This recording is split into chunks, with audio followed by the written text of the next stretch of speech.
Friends, study online service में एक बार फिर से आप सभी लोगों का स्वागत है। आज मैं जुलाई 2016 के क्वेश्चन पेपर का पार्ट 2 लेके आया हूं और इसको इंग्लिश में आपके सामने रखूंगा और हिंदी में इसको आपको समझाने की कोशिश करूंगा, क्योंकि हिंदी का जो मेरे पास पेपर था उसमें बहुत सारी गलतियां थी। तो पहला क्वेश्चन यहाँ पे है, as a teacher select the best option to ensure your effective presence in the classroom. तो ये मैं पहले भी डिस्कस कर चुका हूं कि एज अ टीचर आप क्लासरूम में जाते हैं तो आपकी जो इफेक्टिव प्रेजेंस है वो कैसे क्लासरूम में देखी जाएगी। वो देखी जाएगी adoption of well established posture. जब भी आप क्लास में जाओ तो आपकी भंगिमा, आपका पोस्चर ऐसा होना चाहिए जिससे लगे कि हाँ, ये एक अच्छा टीचर है। आप फुकरे की तरह क्लासरूम में नहीं जाओगे। Every communication has to experience. जितने भी कम्युनिकेटर होते हैं, जो भी कम्युनिकेशन करते हैं, वो किस प्रकार का एक्सपीरियंस करते हैं? वो एक्सपीरियंस करते हैं manipulated emotion, anticipatory excitement, the issue of homophiles, status of dislocation.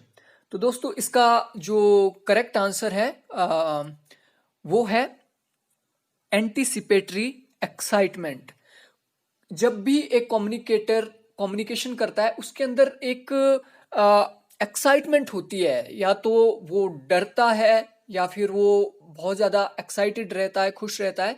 Nervousness उसके अंदर हो सकती है, जिसे कहा जाता है anticipatory excitement. In certain code, selection is coded as QCJACRGML. The code of American will be।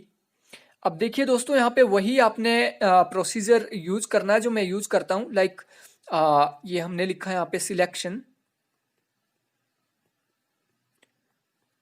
Selection को कोड किया गया है QCJACRGML।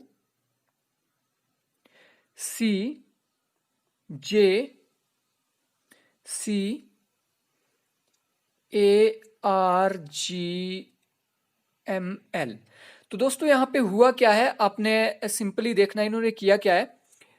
अब देखो, PQR यहाँ पे इन्होंने छोड़ दिया है और S, मतलब ये -2 गए हैं। ABCD के बाद E आ गया यहाँ पे, JK यहाँ पे छोड़ा है और L आ गया है। दैट्स मीन L के बाद क्या है, 2 पीछे को छोड़े हैं। S के बाद 2 पीछे को छोड़े हैं। E के बाद 2 पीछे को छोड़े हैं, CDE। इस तरीके से, इसी तरीके से आपने अमेरिकन को लिख लेना है और अमेरिकन से माइनस में आना है। लाइक ये 3 में ले लेता हूं। अमेरिकन में -1 आएंगे, ए से -1 आएंगे तो Z आएगा, -2 आएंगे तो क्या आएगा, Y। पहला अक्षर आएगा Y। M से -1 आएंगे, JKL JK। ठीक है, -2 यहां पे आ गए। E से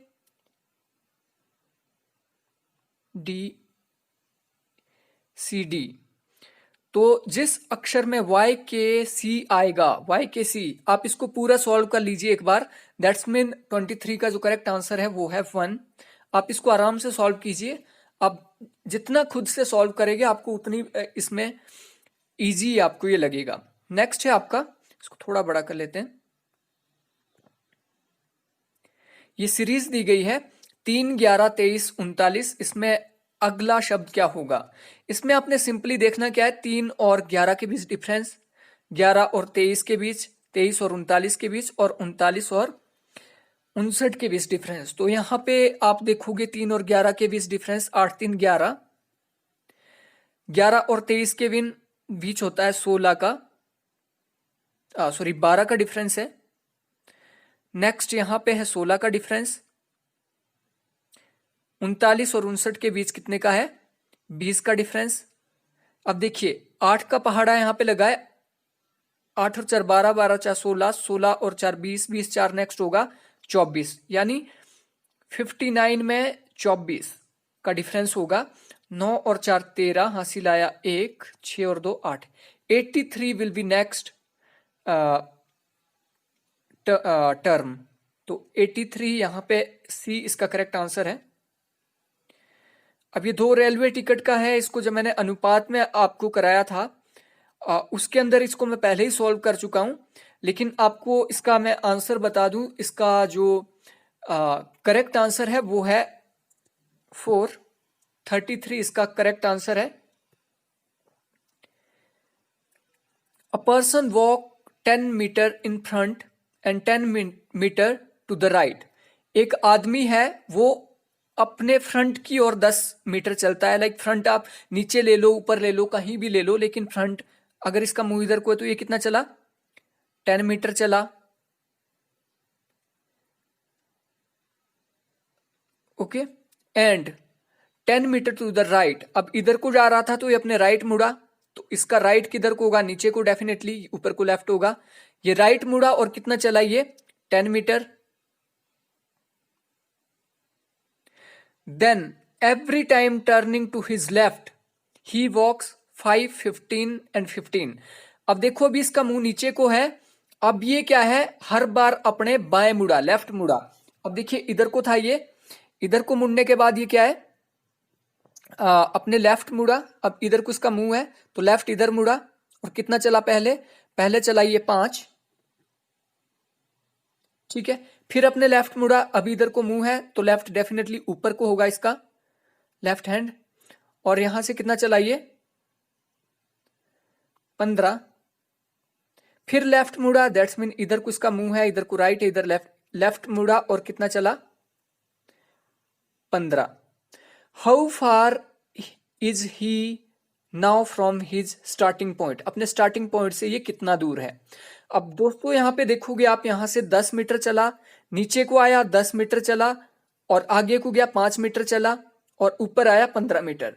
तो यहां से यहां तक का डिफरेंस कितना है, 15, और यहां से यहां तक का डिफरेंस कितना है, 10। दैट्स मीन अगर यहां पे हम सीधा रखे तो ये आपका कितना बन रहा है, यहां से यहां तक, ऊपर वाला क्योंकि 15 है, नीचे वाला भी 5 यहां का हम ले लेंगे तो ये 15, और यहां से यहां का डिफरेंस कितना होगा, यहां से यहां का डिफरेंस, यहां से यहां का डिफरेंस वही होगा जो यहां से यहां का होगा, क्योंकि जो एक आयत होता है उसके आमने सामने की भुजाएं बराबर होती है। तो यहां से यहां तक कितना है 10, क्योंकि ये टोटल कितना है यहां से यहां तक 15, तो यहां बचा 5, दैट्स मीन यहां भी होगा डिफरेंस 5 का। तो इसका करेक्ट आंसर है 4। A is sister of B. A sister है किसकी, बी की। इसको थोड़ा छोटा लिखता हूं, ए सिस्टर है बी की। अब बी का पता नहीं है कौन है।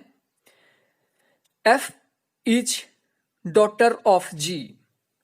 एफ जो है वो डॉटर है किसकी, अब जी का जेंडर हमें नहीं पता है यहां पे। A is sister of B, F is daughter of G, C is mother of B. C जो है वो मदर है बी की। D is father of C. D कोई पुरुष है, वो फादर है सी का। E is mother of D. E जो है वो मदर है डी की। A is related to D as. A का डी से किस प्रकार से संबंध है। अब देखिए यहां पे ये एक लड़की है, ये यहां पे क्या है, भाई बहन है, ठीक है। ये भाई बहन, बहन बहन जो भी है, तो ये इनकी माता है, सी माता है ए की। माता के पिता क्या लगे, माता के पिता लगे नाना, नाना या दादा आप बोल सकते हैं। तो ये ग्रैंड डॉटर है, ये ग्रैंड डॉटर है, ए ग्रैंड डॉटर है डी की। तो ए इसका करेक्ट आंसर है, 27 का एक करेक्ट आंसर है। Question number 28, in the series. इस सीरीज को आपने कैसे पूरा करना है, इसके लिए भी आपने मेरे वाला वही मेथड यूज करना है। आपने क्या करना है, पहले इसको लिख लेना है ए बी, इसके नीचे आपने बिल्कुल लिख लेना है E D C F G H I next क्या होगा? अब देखो इसमें हुआ क्या है उसको आप समझेंगे पहले। ए बी के बाद क्या है? सी इधर है, D E A B C D E, F इधर है, एफ जी एच आई। तो नेक्स्ट क्या होगा नीचे? जे के एल एम एन। यहाँ पे 2 शब्द है, यहाँ 3 है, यहाँ 4 है, तो नीचे 5 होंगे। तो एन एम एल के जे नेक्स्ट होगा, एन एम एल के जे। 3 इसका करेक्ट आंसर है। Among the following preposition, two are related in such a way that one is the denial of the other. एक दूसरे का विरोधाभासी है। Which are those preposition? Select the correct. इनमें से जो एक दूसरे के विरोधाभासी है वो आपको यहाँ पे पहचानने हैं। तो ये बहुत ही ज्यादा सिंपल है। All women are equal to men, ये क्या बोल रहा है? All women are equal to men, some women are equal to men। अब यहां पे सम का दे दिया इन्होंने, पहले का ऑल है, दूसरे का सम है, तीसरे का some women are not equal to men। अब some women are not equal to men, और लास्ट दिया है no women are equal to men। अब no का तो बिल्कुल ये इस तरीके से आ जाएगा, ठीक है। इसमें जो विरोधाभासी है, विरोधाभासी ऑल का क्या होता है? Some not. ऑल का जो विरोधाभासी, ऑल का जो उल्टा होता है, ऑल का उल्टा होता है सम नॉट, सम नॉट। तो ये क्वेश्चन कई बार रिपीट हुआ है, दैट्स मीन ए और सी यहां पे विरोधाभासी है। Question number 30, if the preposition all thieves are poor, जितने भी चोर होते हैं गरीब होते हैं, इज फॉल्स। अब ये बोल रहा है all thieves are poor is wrong, which of the following preposition can be claimed certainly to be true. ये भी बिल्कुल उसी टाइप का क्वेश्चन है और ये भी कई बार रिपीट हुआ है। ये क्या बोल रहा है? All not. ऑल नॉट का उल्टा होता है सम नॉट। ऑल नॉट का उल्टा क्या होगा? इसका भी सम नॉट उल्टा होगा, सम नॉट। ऑल नॉट का उल्टा some not, that's mean B इसका करेक्ट आंसर है। Some thieves are not poor. Consider the following statement and select the correct code stating the nature of argument involve in it. आप सबसे पहले इस sentence को पढ़िए और उसके बाद आप पता करने की कोशिश करें कि ये किस प्रकार का आर्ग्यूमेंट है। To suppose that the earth is the only populated world in the infinite space is as absurd as to assert that in an entire field of millet only 1 grain will grow. ये क्या है? ये बोल रहा है कि अगर आप ऐसी कल्पना करते हैं कि पूरी जो हमारा ब्रह्मांड है उसमें एकमात्र पृथ्वी है जहां पे कि मनुष्य पाया जाता है, तो ये आपकी उस तरीके की कल्पना है कि पूरे के पूरे खेत में क्या है? एक ही गेहूं का दाना उगेगा। इस तरीके से क्या है? ये पृथ्वी की तुलना कर रहा है, किससे? गेहूं से। ये ग्रेन से तुलना कर रहा है। दैट्स मीन ये एनालॉजी है। जहां पे एक चीज की तुलना दूसरी चीज से की जाती है वो होता है एनालॉजी, सादृश्यता। Select the code which is not correct about Venn diagram. Venn diagram का कम से कम 6 से 7 बार ये क्वेश्चन रिपीट हो चुका है डिफरेंट टाइप से। तो आई होप आपको ये इजीली समझ आ जाएगा। और ये डायरेक्ट है, 3 बार एज इट इज पूछा गया है। Venn diagram represent proposition as well as classes. बिल्कुल सही बात। ये प्रपोजिशन और क्लासेस को क्या है? रिप्रेजेंट करने के लिए बनाया जाता है। इसमें क्या है? आप वृत्त से कर सकते हैं, आप इसको ट्राइंगल से दिखा सकते हैं, किसी भी तरीके से रिप्रेजेंट कर सकते हैं। It can provide clear method of notion. बिल्कुल सही बात। It can be either valid और इनवैलिड। ये वैलिड और इनवैलिड, ट्रू या फॉल्स से रिलेटेड वेन डायग्राम कभी भी नहीं होता है। ये क्या है? रिप्रेजेंट करता है चीजों को प्रेजेंटेशन करने के लिए दिया जाता है, ना कि ट्रू और फॉल्स, वैलिड और इनवैलिड के लिए ये यूज किया जाता है। दैट्स मीन इसका जो नॉट करेक्ट है वो है 3। Select the code which is not correct in the context of deductive argument with two premises. deductive argument होता है general to specific, yes, general to specific ये होता है सामान्य से विशेष की ओर। ठीक है, तो इसको पढ़ लेते हैं। अब इसमें क्या आपको करना है, deductive with two premises, not correct के बारे में आपने बताना है। An argument with one true premises, one false premises and a false conclusion may be valid. अब दोस्तों ये भी 3 बार क्वेश्चन रिपीट हुआ है। अब देखो, क्योंकि इसकी जो प्रीमाइस है, इसकी एक प्रीमाइस ट्रू है और एक प्रीमाइस इसकी फॉल्स है, तो डेफिनेटली जो आपका कंक्लूजन आएगा वो सही भी हो सकता है, वो गलत भी हो सकता है, क्योंकि आपका आधार एक गलत है और एक सही है, तो ये बिल्कुल सही बात है, ये वैलिड होगी। An argument with true premises and a false conclusion may be valid. अब जहां पे आधारिका है, जहां पे आपकी प्रीमाइसिस अगर ट्रू है, प्रीमाइसिस के ट्रू होने के बाद भी अगर आपका कंक्लूजन गलत होता है तो वो कभी भी वैलिड नहीं होगी। तो ये क्वेश्चन आप देख सकते हैं कितनी बार ये रिपीट हुआ है। 2 इसका करेक्ट आंसर है। Given below are 2 premises and 4 conclusion are drawn from them, taking singly or together. अब इसमें से आपके पास क्या है, 2 प्रीमाइसिस और 4 कंक्लूजन दी गए हैं। इनमें से आपने जो सही है उसको पहचानना है।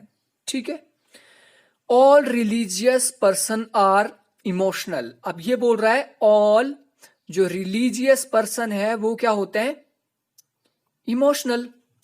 Ram is religious person, Ram एक रिलीजियस पर्सन है, तो राम कहां, ये राम रिलीजियस के अंदर आ गया। अब देखो, राम क्योंकि रिलीजियस के अंदर भी है, इमोशनल के अंदर भी है, दैट्स मीन राम रिलीजियस भी है और इमोशनल भी है, क्योंकि ये इमोशनल ने भी घेरा है और ये रिलीजियस ने भी राम को घेरा है। ठीक है, राम इज इमोशनल, पहला दिया है राम इज इमोशनल, बिल्कुल सही बात। राम इमोशनल है क्योंकि राम एक रिलीजियस आदमी है और रिलीजियस को किसने घेरा है, इमोशनल ने, तो राम को भी इमोशनल ने घेरा है, तो राम इमोशनल है, बिल्कुल सही बात।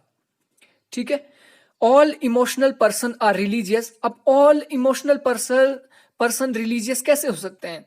अब रिलीजियस पर्सन तो सिर्फ इतने से है, इमोशनल तो इसके बाहर भी है, that's mean all emotional person religious नहीं हो सकते। ठीक है, Ram is not a non religious person, तो ये भी यहां पे बन रहा है, राम नॉन रिलीजियस पर्सन नहीं हो सकता है, क्योंकि ये ऑलमोस्ट पहले ही इन्होंने बोल दिया है कि राम एक रिलीजियस पर्सन है जो रिलीजन के द्वारा घेरा गया है।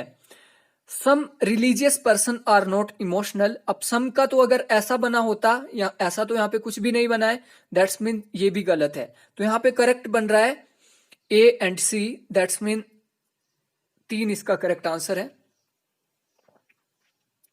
डाटा इंटरप्रिटेशन यहां पे दिया गया है, following table shows the percentage profit earned by 2 company A and B during the year 2011 to 2015। Answer आपको 35 टू 37 3 क्वेश्चंस को आंसर यहाँ पे आपने करना है। बहुत ही इजी टाइप का ये इस तरीके का DI होता है टेबल चार्ट में। 2011 से लेके 2015 तक कंपनी ए और कंपनी बी के प्रॉफिट यहाँ पे दिए गए हैं।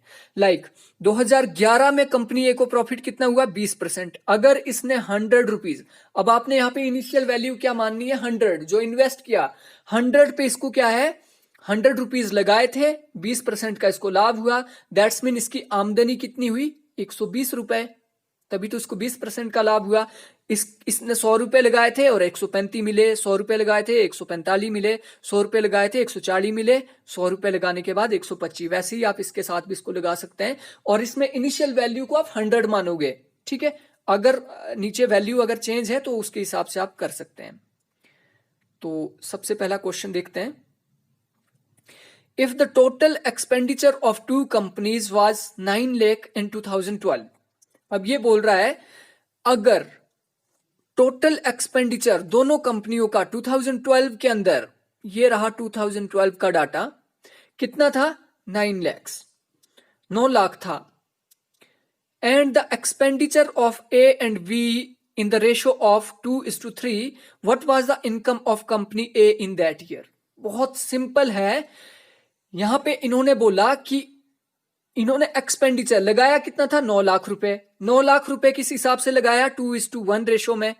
यानी 9 लाख के 2 भाग किसने लगाए? कंपनी ए ने। और 9 लाख का 1 भाग लगाया कंपनी बी ने। अब टोटल भाग कितने हुए? ये टोटल भाग 3 है। दैट्स मीन 9 लाख को हमने 3 भागों में बांटना है। 9 लाख को हमने 3 भागों में बांटा। 3 एकम 3, 3 तिया 9। ठीक है। अब जिसने 1 भाग बना 3 लाख का, 2 भाग कितने के बनेंगे? 6 लाख का। यानी कंपनी ए ने कितने लगाया? 6 लाख।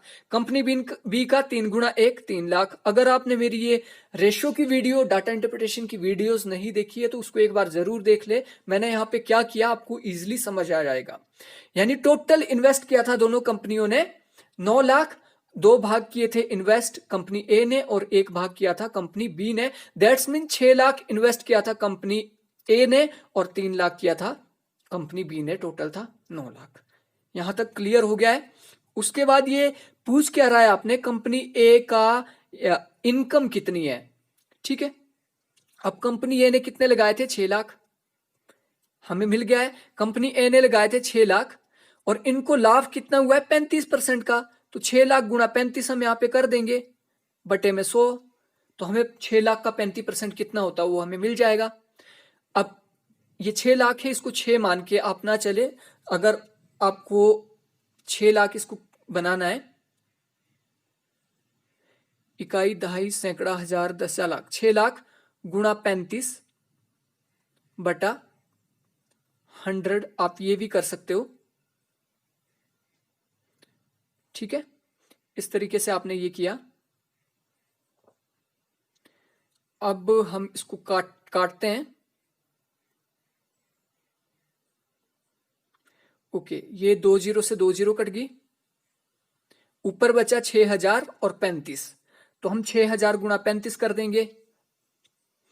6000 गुणा 35, 5000, 6 पंजा 30, 0 0 6 18। अब देखिए 0 का 0 आ गया, 0 का 0, 0 का 0, 0 का 0, 8 3 11, हासिल आया 1 21। इसका मतलब क्या है? इसको जो 35% लाभ हुआ है 6 लाख लगाने पर, इसको जो 35% लाभ हुआ था वो कितना है? 2.1 लाख। 2.1 लाख। अब टोटल इनकम कैसे देखी जाती है? टोटल इनकम में आपने जो एक्सपेंडिचर आपका था वो था 6.0 और आपको लाभ कितना हुआ? 2.1 लाख का। 8.1 लाख। तो आपकी आय कितनी थी? आपकी आय थी 8.1 lakh. What is the average percentage profit earned by the company B? What is the average percentage profit earned by company B? Company B ने एवरेज प्रॉफिट कितना कमाया? तो कंपनी B का एवरेज आप कैसे निकालेंगे? पहले तो सम ऑफ टोटल नंबर, तो 3 3 और 4 7, 7 और 3 10, 10 5 15 और 3 18, 18 ये हो गया 180 और 5 और 5 10, 190। 190 को डिवाइड करना है 1 2 3 4 5 वर्षों में। 5 एकम 5, 5 तिया 15, 8 पंजा 40। दैट्स मीन 38% एवरेज प्रॉफिट है। तो एवरेज का आपको पता होगा, sum of total number upon total number, ये इसका फॉर्मूला है, वही मैंने यहां पे लगाया और इसका आंसर कितना आ गया? 38%। सी इसका करेक्ट आंसर है। In which year the percentage profit earn by company B is less than that of company A. अब देखिए जितने भी साल यहां पे दिए हैं कंपनी ए और बी, इसमें बोल रहा है कंपनी बी ने किस साल कंपनी ए से कम मुनाफा कमाया है। तो कंपनी बी ने यहां पे ज्यादा कमाया है। आप देख सकते हैं क्लियर आपके सामने यहाँ पे दिख रहा है कंपनी बी ने किस साल कम कमाया ए से। तो यहाँ पे तो डेफिनेटली ज्यादा कमाया क्योंकि इसका 20 था, इसका 30 था, इसका 35 था, यहाँ पे भी बी ने ज्यादा कमाया, इसका 45 था, यहाँ पे कंपनी बी ने 35, दैट्स मीन यहाँ पे कम कमाया है कंपनी बी ने ए के मुकाबले। तो 2013 इसका करेक्ट आंसर है। आगे क्या आप देख लीजिए, आगे ज्यादा ही कमाया है, दैट्स मीन 2013 में। सिंपल सा ये क्वेश्चन था, एनालाइज करना था आपने। सो ये जो दो डाटा इंटरप्रिटेशन यहाँ पे पूछे गए थे और 6 question I think, yes 6 question यहाँ पे डीआई से पूछे गए थे। The following table shows the number of people in different age groups who responded to a survey about their favorite style of music. ये पूरा का पूरा जो डाटा चार्ट है, ये कुछ लोगों के ऊपर सर्वे किया गया और उसमें उनसे पूछा गया कि आपका फेवरेट म्यूजिक कौन सा है। Use this information to answer the question that follow. 38 से 40 तक ये क्वेश्चन आपने बताने। डीआई चार्ट को आप पहले समझ लीजिए, टेबल चार्ट है। यहाँ पे जो एज दी गई है रिस्पोंडेंट की, 15 से 20 साल के कितने लोग थे, 15 से 20 साल के लोग, ये 21 से 30 साल के लोग हैं और ये 31 प्लस के लोग हैं। नीचे क्लासिकल जो म्यूजिक है 15 से 20 साल के कितने लोग पसंद करते हैं, 6। पॉप म्यूजिक 15 से 20 साल के 7 लोग पसंद करते हैं। रॉक म्यूजिक, इस तरीके से आपने ये पूरा डाटा देखना है। अगर इसको वर्टिकली आपसे पूछे कि 15 से 20 की एज में कितने लोग हैं, तो आप ऊपर से नीचे को इसको प्लस करेंगे। 21 से 30 साल में टोटल लोग इतने हैं, 31 से प्लस इतने लोग हैं। अगर आपसे पूछे कि क्लासिकल म्यूजिक को कितने लोगों ने पसंद किया, तो क्लासिकल म्यूजिक क्या प्लस कर देंगे 15 से 20 में, ये इस तरीके से। आई होप आपको ये पूरा समझ आ गया होगा। तो यहां पे पूछा गया है approximately what percentage of total sample were aged 21 to 30, यानी 21 से 30 साल के कितने रिस्पोंडेंट है। तो परसेंटेज पूछा है तो सबसे पहले आपको इन सबको प्लस करना पड़ेगा, उसके बाद देखना पड़ेगा कि ये कितना परसेंट है टोटल का। ठीक है, तो यहाँ पे देख लेते हैं 6 और 7 13, 13 और 6 19, 19 और 1 20, 20 2 22, 22 9 31 और 2 33, 33 ये हो गए। 4 और 5 9, 9 और 12 21, 21 4 25, 25 और 3 28, 28 3 31, 2 33, 33 ही रिस्पोंडेंट यहाँ पे है। 17 5 22, 22 और 14 36, 36 और 11 47, 47 और 15 62, 62 और 4 66 और 2 68, 68 रिस्पोंडेंट यहाँ पे है। तो टोटल रिस्पोंडेंट कितने हो गए, 33 और 33 66, 33 और 33 66 और 68। 8 6 14 हासिल आए 1, 7 और 6 13। टोटल रिस्पोंडेंट कितने हैं, 134। 134 में से अगर हमारे 33 इसमें है तो कितने परसेंट है, तो लाइक वही आपने करना है। 134 में से आपके कितने आए, 33 आए, तो कितने परसेंट आपके बने, वही यहाँ पे ये फॉर्मूला लग रहा है। तो अब इन्होंने अप्रोक्सीमेटली ये पूछा है, अप्रोक्सीमेटली गुणा 100, क्योंकि हमने परसेंटेज निकालनी है, तो हम इसको 130 बना देते हैं। अप्रोक्सीमेटली हमने निकालना है तो हमने 0 से 0 काट दिया। अब यहाँ पे हमारे पास 13 बचा, यहाँ पे 10 बचा, तो इसको हमने बना दिया यहाँ पे 3। अगर 33 गुणा 10 करेंगे तो 330 हो जाएगा। 330 को 13 से डिवाइड करना है, 13 कम 13, 13 दूना 330 को 13 से यहाँ पे सीधा डिवाइड कर लेते हैं। 330 को 13 से, 13 दूनी 26, 13 में से 6 गए 7, 13 कम 13, 13 दूना 26, 13 3 39, 13 चौका 52, 13 5 65, 25 से 26% के आसपास है। तो इसका करेक्ट आंसर है 3। अप्रोक्सीमेटली 25% है 21 से 30 साल के लोग। Approximately what percentage of the total sample indicate that hip hop is their favourite style of music. अब इन्होंने बोला कि हिप हॉप के जो हिप हॉप म्यूजिक है अप्रोक्सीमेटली कितने परसेंट लोग पसंद करते हैं। ठीक है, तो हिप हॉप कितने लोग पसंद करते हैं, ये हिप हॉप ये वाला रहा। तो 9 9 और 3 12, 12 और 4 16, 16 लोग पसंद करते हैं। टोटल कितने थे? टोटल थे 134। 134 में से 16 लोग हिप हॉप पसंद करते हैं, तो कितना परसेंट बना? सेम वही यहाँ पे ये फॉर्मूला लगेगा।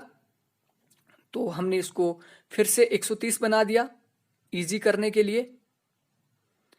तो 0 से हमने 0 काट दिया। 16 को 10 से गुणा करेंगे तो ये हो जाएगा 160। 160 को डिवाइड करना है 13 से। 160 को 13 से हमने डिवाइड करना है। 13 कम 13,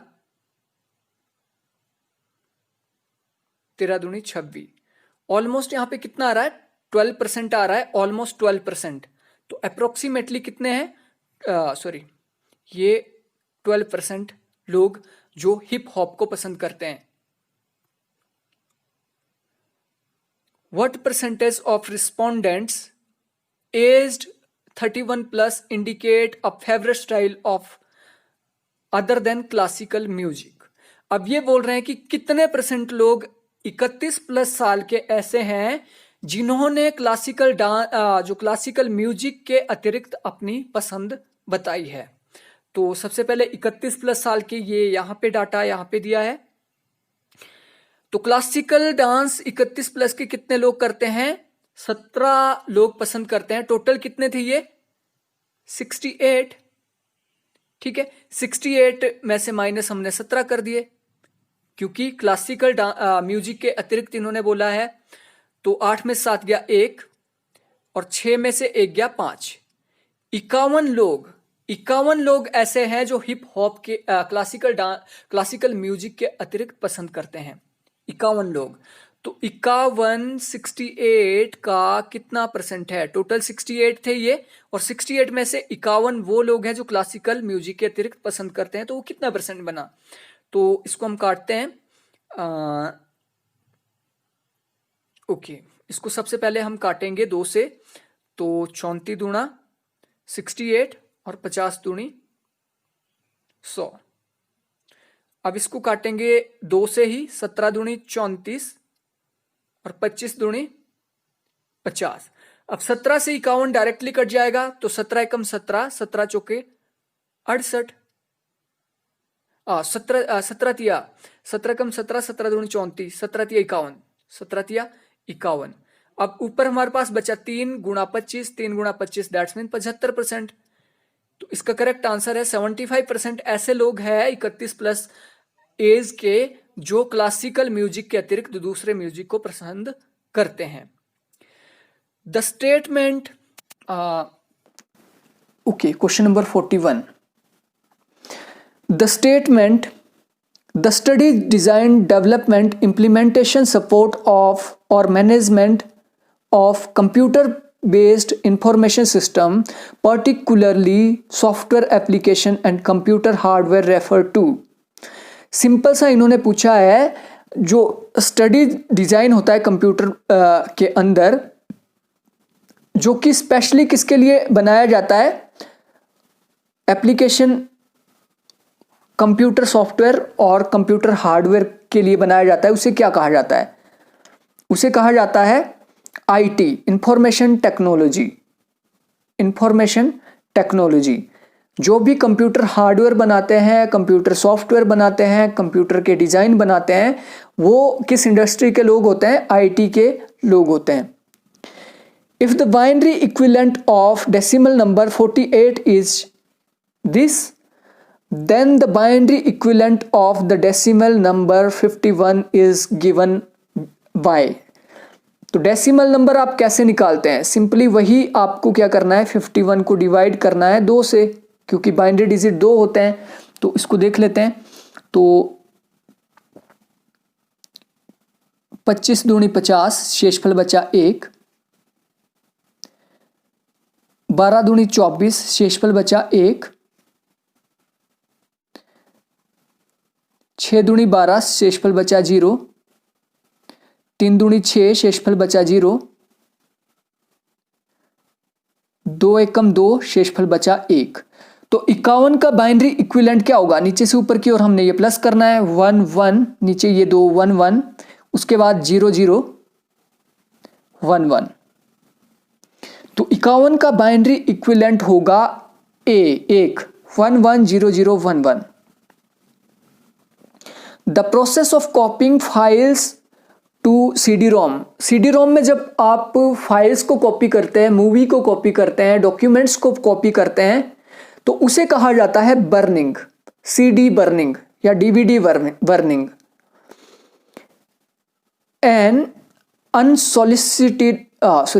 unsolicited email message sent to many recipient at once is एक ऐसा मेल ईमेल जो कई लोगों को भेजी जाती है, कुछ लोग उसको पसंद करते हैं, कुछ लोग उसको पसंद नहीं भी करते हैं, उसे कहा जाता है स्पैम मेल्स, जो कई लोगों को एक साथ भेजी जाती है। Dash is a type of memory circuitry that hold the computer's startup routine। जो रोम होती है रीड ओनली मेमोरी जो होती है वो क्या करती है, जब कंप्यूटर स्टार्ट होता है तो जितने भी इंपॉर्टेंट फाइल्स होती है रोम उसको रैम में स्थानांतरित कर देता है। तो इसका 3 करेक्ट आंसर है 45 का। An ASCII is a character encoding scheme that is employed by personal computer in order to represent various character, number and control key that the computer user selects on the keyboard। अब ASCII code क्या होता है? ASCII code ये भी कम से कम 3 बार ये question repeat हुआ है ASCII कोड का। ASCII कोड का मतलब होता है, ये अमेरिका ने बनाया है ASCII कोड, और इससे क्या होता है, जैसे हम ए लिखते हैं ना, तो कंप्यूटर को ए तो समझ नहीं आता है, कंप्यूटर को तो 010101 इस तरीके से समझ आता है, बाइनरी लैंग्वेज समझ आती है। तो बाइनरी ए के लिए एक बाइनरी नंबर सेट किया होता है, वो ASCII कोड के द्वारा सेट किया जाता है, और इसे कहा जाता है American standard code for information interchange. A इसका करेक्ट आंसर है। Identify the air pollutant in urban areas which irritates eyes and also respiratory जो आपका respiratory tracts of human beings. Urban areas में वो पॉल्यूटेंट आपने बताना है जो हमारी आईज को, हमारी आंखों को इरिटेट करता है, आंखों में प्रॉब्लम क्रिएट करता है, और हमारी रेस्पिरेटरी जो सिस्टम होता है उसको भी प्रॉब्लम क्रिएट करता है। वो होता है कार्बन कार्बन नहीं, सरफेस ओजोन। सरफेस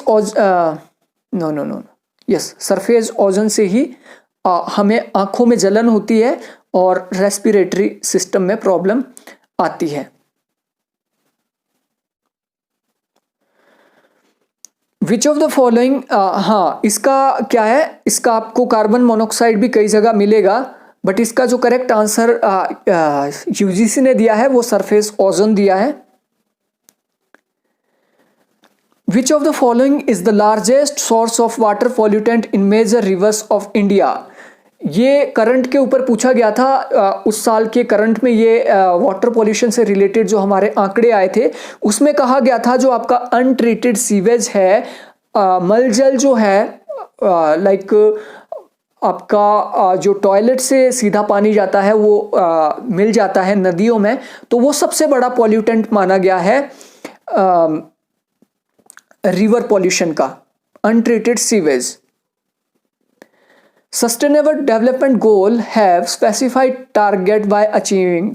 जो सस्टेनेबल डेवलपमेंट गोल है SDG जिन्हें बोला जाता है, ये 2030 तक पूरा करने का लक्ष्य रखा गया है। Indian governments target of producing power from biomass. Biomass से भारत ने कितनी विद्युत उत्पादन का लक्ष्य रखा है? तो 10 मेगावाट का लक्ष्य रखा है भारत ने 2022 तक। Question number 51, conserving our soil resources is critical to human survival. Conserving our soil resources is critical to human survival. बिल्कुल सही बात है। जो हमारे सॉइल रिसोर्सेज है, मृदा जो हमारा सोर्स है, उसको हमें संरक्षित करना पड़ेगा अगर हमें ह्यूमन को सरवाइव करना है, मानव को जीवित रखना है। Soil is home to many micro organism and certain mineral. बिल्कुल सही बात है, ये भी सही है, ये भी सही है, लेकिन ऊपर बात क्या की गई है, कंजर्विंग मृदा पॉल्यूशन को खत्म करने के लिए या फिर मृदा सोर्स को संरक्षित क्यों करना है, ऊपर ह्यूमन सर्वाइवल के लिए दिया है, लेकिन नीचे बात क्या कर रहा है, माइक्रो ऑर्गेनिज्म की।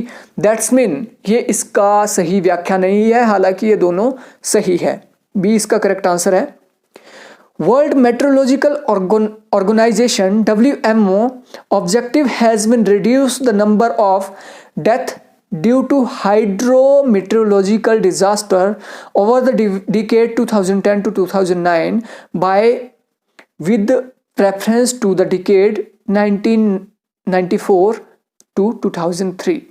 यानी वर्ल्ड जो मीटरोलॉजिकल ऑर्गेनाइजेशन है उसने एक रिपोर्ट पेश की है जिसमें उन्होंने कहा कि 2010 से 2019 तक जो जल के कारण, जैसे बाढ़ के कारण, सुनामी के कारण, उसमें क्या है, मृत्यु दर में कमी आई है। ये 1994 से 2003 के हिसाब से वो कितने प्रतिशत कमी आई है, तो ये कमी आई है 50% तक की। Which of the following core value among the institution of higher education are promoted by the NAAC, National Assessment and Accreditation Council? तो नेशनल असेसमेंट और एक्रीडिएशन काउंसिल है, ये किस लिए बनी थी, कंट्रीब्यूटिंग टू नेशनल डेवलपमेंट। अब सबसे पहले तो आपको ये पता होना चाहिए ये किस लिए बनी थी। ये बनी थी बेसिकली यूनिवर्सिटीज़ के ढांचा को देखने के लिए, उसमें कितनी अच्छी फैसिलिटी दी जा रही है उसके लिए ये बनी थी। तो सही बात है, बिल्कुल सही बात है कि नेशनल डेवलपमेंट के लिए इसको बनाया गया था, क्योंकि अगर शिक्षा का विकास होगा, एजुकेशनल इंस्टीट्यूशन का विकास होगा तो नेशन का विकास होगा। Fostering global competency among the student, बिल्कुल सही बात है। Inculcating a value system among the student and teacher, ये भी बिल्कुल सही है। Promoting the optimum utilisation of infrastructure, तो इसका जो करेक्ट आंसर है वो ABC आ रहा है। इंफ्रास्ट्रक्चर को लेके ये नहीं बना था। ओके, तो 2 इसका करेक्ट आंसर है। The best way for providing value education is through, value education किस तरीके से प्रोवाइड की जा सकती है, बेस्ट वे वैल्यू एजुकेशन का क्या है, तो ये है mentioning reflective session on values. जब तक आप रिफ्लेक्टिव सेशंस को क्लासरूम में बच्चों के सामने नहीं रखोगे तब तक वैल्यूज उनके अंदर नहीं आएगी। रिफ्लेक्टिव सेशन का मतलब है आपको महान लोगों को बच्चों के बीच रखना पड़ेगा, उनकी बातों को समझाना पड़ेगा, खुद के अंदर भी वो आचरण लाना पड़ेगा, तभी उनके बीच वैल्यूज जाएगी। The national judicial appointment commission NJAC has been declared unconstitutional by Supreme Court of India। जो NJAC बना था ये जजेस की नियुक्ति के लिए बना था। जो 99th कॉन्स्टिट्यूशनल अमेंडमेंट था इसे असंवैधानिक घोषित किया था सुप्रीम कोर्ट ने। Which of the following statement about the Indian political system is correct? The president is both head of state and head of government। ये बिल्कुल गलत बात है। हेड ऑफ गवर्नमेंट होता है हमारा प्राइम मिनिस्टर और हेड ऑफ स्टेट जो होता है हेड ऑफ स्टेट वो होता है राष्ट्रपति। तो पहला तो गलत है। पार्लियामेंट इज सुप्रीम, ऐसा नहीं है। सुप्रीम पार्लियामेंट आपकी इंग्लैंड की है ना कि भारत की। सुप्रीम का मतलब होता है जो संसद ने कानून बना दिए उसको चुनौती नहीं दी जा सकती, तो भारत में चुनौती आप सुप्रीम कोर्ट में दे सकते हैं। The supreme court is the guardian of constitution, बिल्कुल सही बात। जो हमारा सुप्रीम कोर्ट है उसे संविधान का संरक्षक कहा जाता है। The directive principle of state policy is justifiable, तो ऐसा नहीं है, ये जस्टिफिएबल नहीं है। अगर डायरेक्टिव प्रिंसिपल का हनन होता है तो आप कोर्ट में नहीं जा सकते हैं। That's mean only C is correct. Fourth इसका करेक्ट आंसर है। Which of the following are the fundamental duties, fundamental duties कौन सी है? To respect the national flag, बिल्कुल हमें राष्ट्रध्वज का सम्मान करना है, हमारा राष्ट्रीय कर्तव्य है, मूल कर्तव्य है। To protect and improve the natural environment, हमें प्रकृति का भी संरक्षण करना है। For a parent to provide opportunity for education to हर चाइल्ड, बिल्कुल सही बात है। टू प्रोटेक्ट मॉन्यूमेंट्स, तो ये भी है, दैट्स मीन डी इसका करेक्ट आंसर है। 57 का डी है, to protect monument and places of national importance. Which of the following statement are correct in respect to NITI Aayog, NITI Aayog के बारे में इनमें से कौन सा कथन सही है? नीति आयोग योजना आयोग की जगह पे बना है, तो देख लेते हैं। It is a constitutional body, बिल्कुल नहीं, ये संवैधानिक बॉडी नहीं है। जैसे योजना आयोग संवैधानिक बॉडी नहीं थी, वैसे ये भी नहीं है। It is a statutory body, अब आपने ये बात याद रखना, it is not a constitutional body nor a statutory body. It is neither a constitutional nor a statutory body, तो बिल्कुल सही है, सी तो बिल्कुल सही है। It is a think tank, बिल्कुल सही बात है, ये एक थिंक टैंक है। थिंक टैंक का मतलब होता है ये गवर्नमेंट को अपने विचार देते हैं पॉलिसीज को बनाने से रिलेटेड, तो C and D is correct. A college level assistant professor has planned his lecture with an intent to develop cognitive dimension, बच्चों के बीच क्या है, संज्ञानात्मक डायमेंशन को बढ़ाना है। On skill of analysis and synthesis, below given are two sets, set 1 और set 2 नीचे दिया गया है, जिसमें एक तरफ क्या है कॉग्निटिव इंटरचेंज और दूसरी तरफ दिया गया है कंप्राइजिंग बेसिक रिक्वायरमेंट, तो इसको आपने मिलाना है। मेमोरी लेवल, ये सारी memory level, understanding level, reflective level. Memory level basically आपको रटाया जाता है प्राइमरी लेवल पे, अंडरस्टैंडिंग लेवल जो आपका सेकेंडरी क्लास होती है, और हायर एजुकेशन में रिफ्लेक्टिव लेवल देखा जाता है। तो इसको आपने मैच करना है, आगे कुछ एग्जाम्पल दिए गए हैं, ठीक है। तो सबसे पहले है memory level. Memory level, memory जो लेवल है, मेमोरी लेवल में क्या देखा जाता है? मेमोरी लेवल में recording the important point made during the presentation.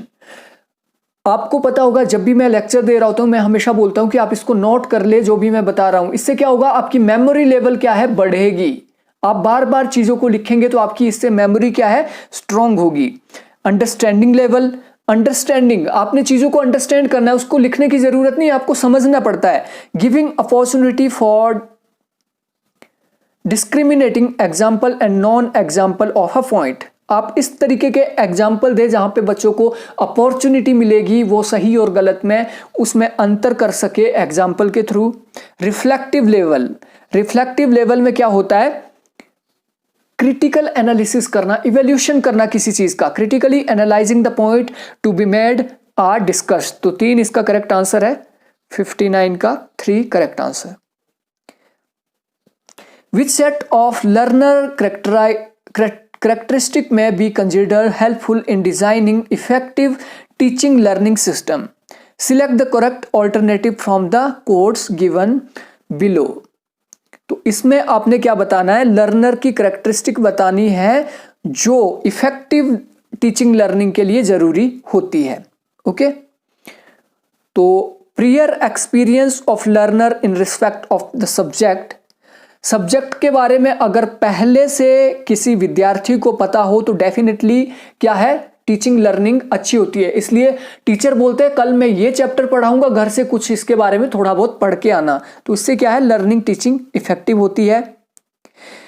Interpersonal relationship of learners, family friend, अब फैमिली फ्रेंड का क्या लेना देना है टीचिंग लर्निंग से। Ability of the learner in respect of subject, तो ये बिल्कुल सही बात है। अगर जो लर्नर होता है उसकी एबिलिटी, उसकी क्षमता से भी टीचिंग लर्निंग को इफेक्टिव बनाया जा सकता है।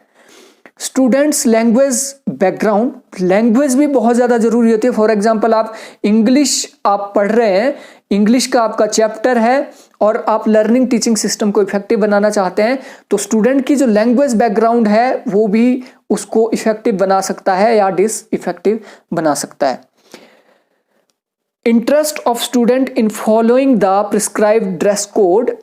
अब इस तरीके का आप देखो यहाँ पे ड्रेस कोड से क्या लेना देना है। ड्रेस कोड आपका कोई भी हो उससे लर्निंग टीचिंग इफेक्टिवनेस को कोई भी प्रभाव नहीं पड़ने वाला है। मोटिवेशनल ओरिएंटेशन ऑफ स्टूडेंट, बिल्कुल सही बात। अगर स्टूडेंट ओरिएंटेड है, मोटिवेशन अगर स्टूडेंट को मिलती है किसी काम को करने की तो डेफिनेटली वो क्या होगा, इफेक्टिव होगा टीचिंग लर्निंग सिस्टम। तो 1, 3, 4 और 6, 1, 3, 4 और 6, दैट्स मीन इसका करेक्ट आंसर है बी। तो दोस्तों ये था जुलाई 2016 का क्वेश्चन पेपर। आई होप आपको अच्छा लगा होगा। Thank you, thanks for watching.